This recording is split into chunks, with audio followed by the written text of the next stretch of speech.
cada episódio que passa, mais e mais verdades estão sendo reveladas à luz da Bíblia, a palavra de Deus. Mas ainda há muitas outras verdades para serem desvendadas. Entre elas, a verdade sobre os profetas, pessoas comuns como eu e você, que foram escolhidas por Deus para trazerem ao mundo mais entendimento sobre as verdades bíblicas.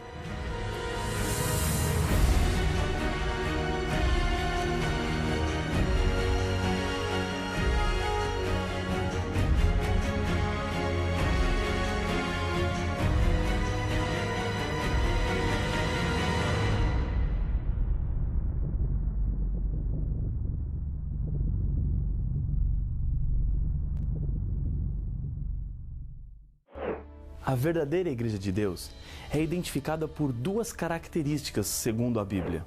Acompanhe a leitura de Apocalipse capítulo 12, o verso 17. Irou-se o dragão contra a mulher, e foi pelejar com os restantes da sua descendência, os que guardam os mandamentos de Deus e têm o testemunho de Jesus. Os símbolos do Apocalipse devem ser interpretados. Dragão é uma referência a Lúcifer, mulher representa a Igreja de Deus. João está retratando uma luta feroz entre o inimigo e o povo de Deus. No céu, Lúcifer lutou contra Deus, mas perdeu. Já que ele não conseguiu vencer a Deus, usa de uma estratégia covarde para atingi-lo.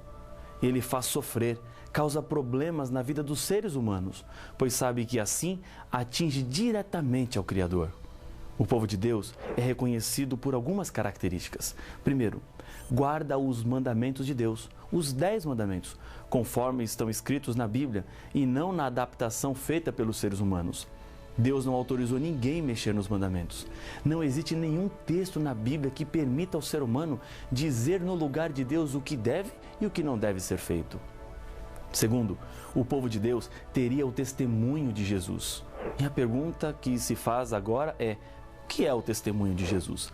Apocalipse 19:10 nos ajuda a entender. Pois o testemunho de Jesus é o espírito da profecia. No livro do Apocalipse, também nos é revelado que apareceriam falsos profetas, que fariam grandes sinais e maravilhas diante dos olhos das pessoas. Em Apocalipse capítulo 16, verso 13 e 14, a Bíblia nos diz: Então vi sair da boca do dragão, da boca da besta e da boca do falso profeta 3 espíritos imundos, semelhantes a rãs, porque eles são espíritos de demônios, operadores de sinais, e se dirigem aos reis do mundo inteiro com o fim de ajuntá-los para a peleja do grande dia do Deus Todo-Poderoso. Por causa disso, torna-se evidente a necessidade de sabermos separar os verdadeiros dos falsos profetas. O Apocalipse é um exemplo acerca da decisão de Deus de utilizar profetas para transmitir suas mensagens aos seres humanos. Esta foi a forma que Deus usou para dar o conteúdo de toda a revelação bíblica. Por meio dos profetas, Deus revela para o seu povo os seus planos e também fala sobre o futuro. Certamente, o Senhor Deus não fará coisa alguma sem primeiro revelar o seu segredo aos seus servos, os profetas. Diz Amós capítulo 3, o verso 7. Nem todos os profetas que Deus usou escreveram partes da Bíblia. Podemos contar pelo menos 12 que não são autores de textos bíblicos, mas que são mencionados como profetas verdadeiros pela própria Bíblia. Um dos mais notáveis exemplos é de João Batista, que batizou o Senhor Jesus nas águas do Rio Jordão. Jesus disse que não havia profeta maior do que ele, mas não temos nenhum livro ou texto de João Batista na Bíblia, exceto as referências encontradas nos Evangelhos. Isso quer dizer que o dom de profecia não foi dado apenas para escrever a Bíblia, mas Deus usou para também outros propósitos. Outro fato interessante que notamos na Bíblia é que Deus não faz discriminação de sexo para o dom de profecia. A Bíblia nos fala que mulheres exerceram a função profética, como Ana, Miriam, Débora, Ulda e no Novo Testamento, as 4 filhas de Filipe. Outro ponto importante é que o dom de profecia não acabou quando a Bíblia terminou de ser escrita. Joel, capítulo 2, verso 28 e 29, nos apresenta: E acontecerá depois que derramarei o meu espírito sobre toda a carne. Vossos filhos e vossas filhas profetizarão, vossos velhos sonharão e vossos jovens terão visões. Até sobre os servos e sobre as servas derramarei o meu espírito naqueles dias. A referência que Joel faz é quanto ao futuro. O dom de profecia acompanharia o povo de Deus até o fim. Pedro, quando usa o texto de Joel, diz o seguinte: Mas o que ocorre é o que foi dito por intermédio do profeta Joel. E acontecerá nos últimos dias, diz o Senhor, que derramarei o meu espírito sobre toda a carne. Vossos filhos e vossas filhas profetizarão. Vossos jovens terão visões e sonharão vossos velhos. Atos capítulo 2, versos 16 e 17. Últimos dias é uma referência ao tempo que antecede imediatamente a volta de Jesus. O povo de Deus seria guiado pelo dom de profecia. Quando Jesus voltou para o céu, ele deixou a missão de pregar as verdades para os discípulos. Eles levariam a mensagem de salvação para todo mundo, acompanhados do Espírito Santo. Para cumprir essa missão, Jesus concedeu dons para a sua igreja. Paulo nos apresenta.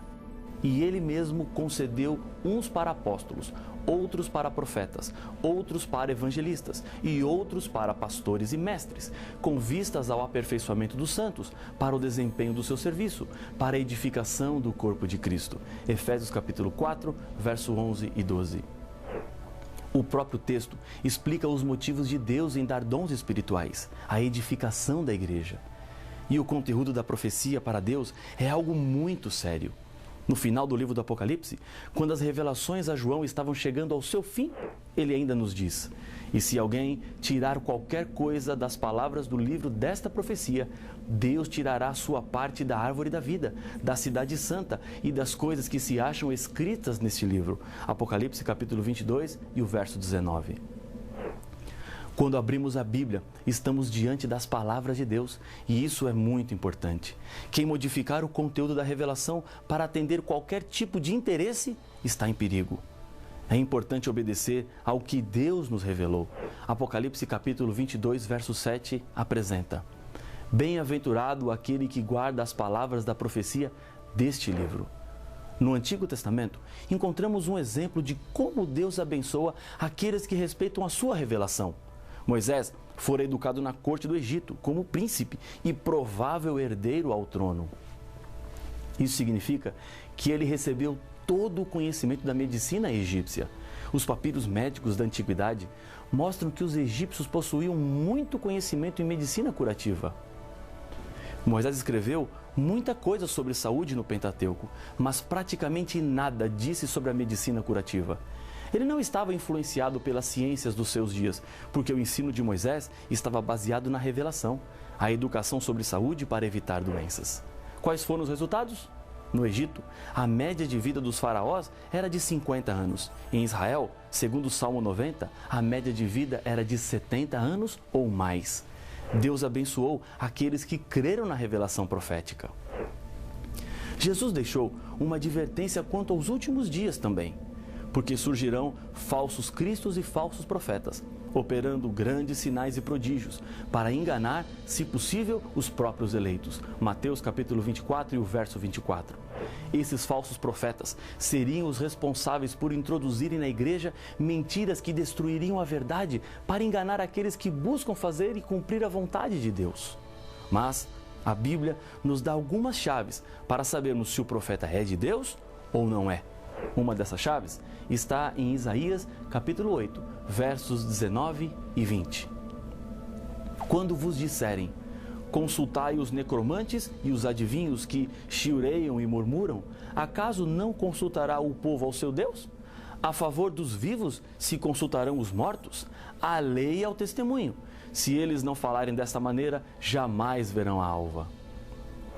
Os milagres em si mesmos não são provas de que um profeta seja inspirado por Deus. Apenas demonstram que há por trás dele um poder sobrenatural. Na época de Moisés, os magos do Egito também fizeram milagres para impressionar as pessoas, e inclusive o próprio Moisés, quando ele pedia para que o faraó permitisse a saída do povo de Israel. Satanás tem também poder de operar milagres e às vezes se disfarça como anjo do Senhor. Se todos os ensinos desse profeta não estiverem em harmonia com a Bíblia, ele é um impostor. A Bíblia nos apresenta diversas características do verdadeiro profeta. Primeiro, suas profecias quanto ao futuro se cumprem completamente, segundo Jeremias capítulo 28 e o verso 9. Segundo, ele não induz o povo a afastar-se de Deus, conforme Deuteronômio capítulo 13, versos 13, 14 e 15. Terceiro, fala o que Deus lhe pediu para falar e não o que ele quer dizer, conforme Jeremias, capítulo 14, verso 14. Quarto, fala guiado pelo Espírito Santo, conforme 2 Pedro, capítulo 1, verso 21. Quinto, reconhece e aceita a encarnação de Cristo, de acordo com 1 João, capítulo 4, versos 1, 2 e 3. Sexto, a vida do profeta apresenta bons frutos do seu caráter. Mateus, capítulo 7, verso 15 e 16. Deus escolheu diferentes maneiras de se revelar para os profetas. Em Números, capítulo 12, versos 6, 7 e 8, encontramos 3 maneiras diferentes.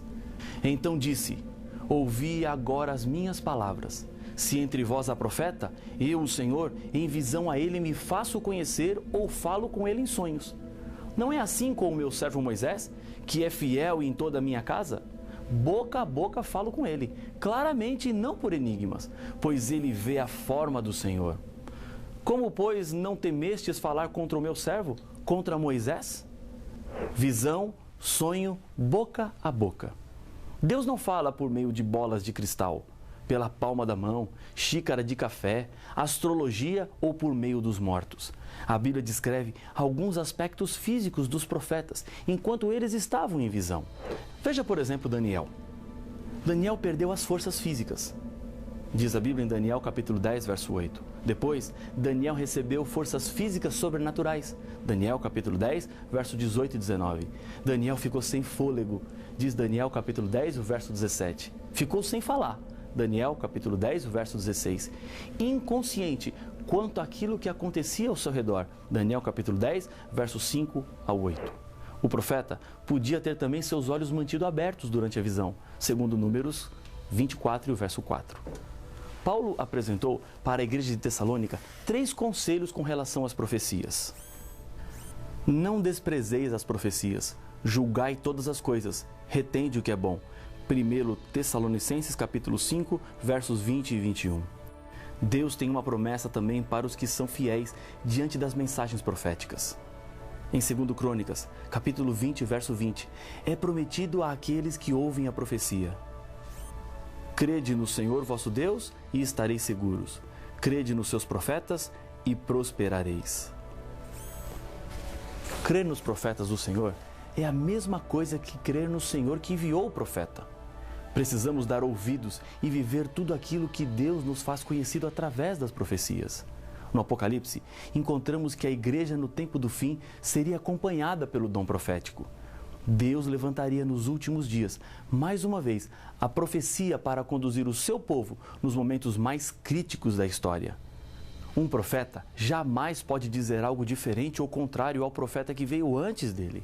Essa é uma característica importante do profeta de Deus.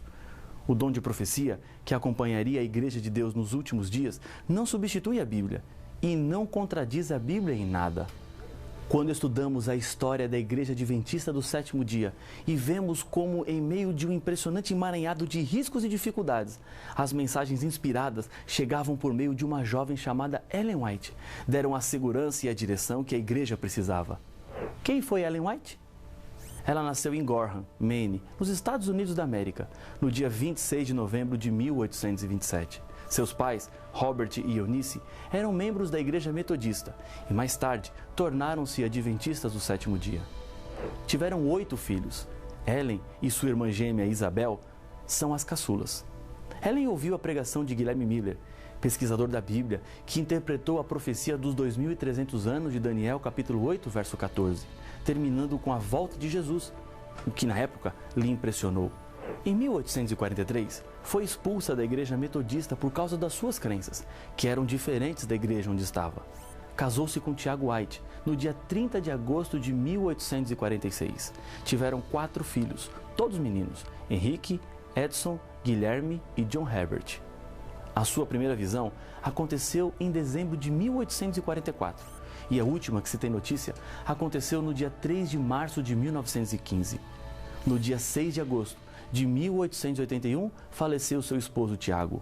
Ellen ficou viúva quando tinha apenas 34 anos. Além dos Estados Unidos, ela também trabalhou na Europa e na Austrália. Durante 70 anos, por meio de mais ou menos 2.000 visões e sonhos, Ellen White orientou o sólido sistema educacional adventista, a obra de publicações, a reforma de saúde, entre outras. A vida de milhares de pessoas foram mudadas por causa do seu ministério. Ellen White faleceu em julho de 1915, mas os seus escritos continuam falando.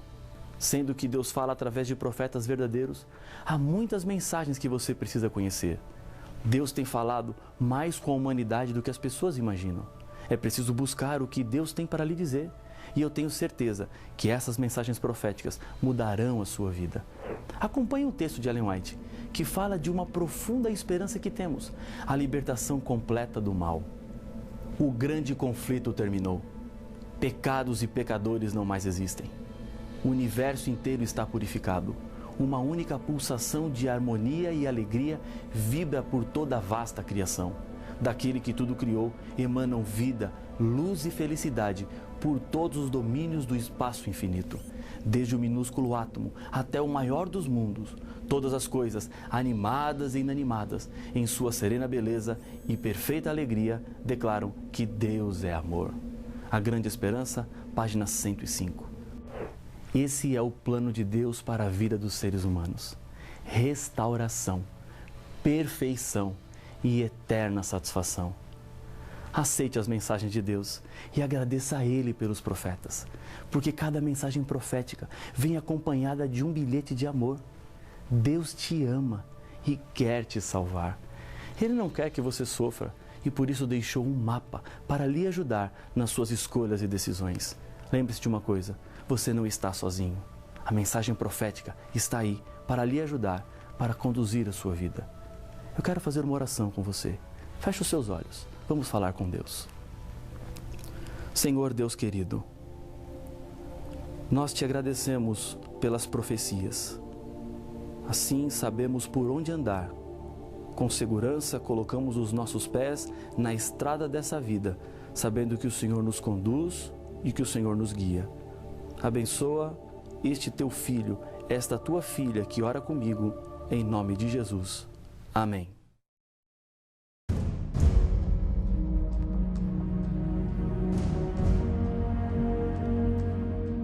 Durante toda a história do pecado, encontramos o inimigo de Deus usando as mais diferentes e variadas estratégias para levar o povo de Deus ao abandono da verdade.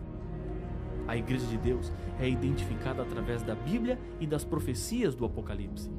A profecia indica que a Igreja verdadeira de Deus não se entregaria às mentiras, mas teria que fugir para o deserto. Mas qual é esta igreja que diz ser a guardadora das verdades bíblicas? E as outras igrejas e religiões? Por que existem tantas crenças? Para saber as respostas, não perca o próximo episódio de Apocalipse, o fim revelado.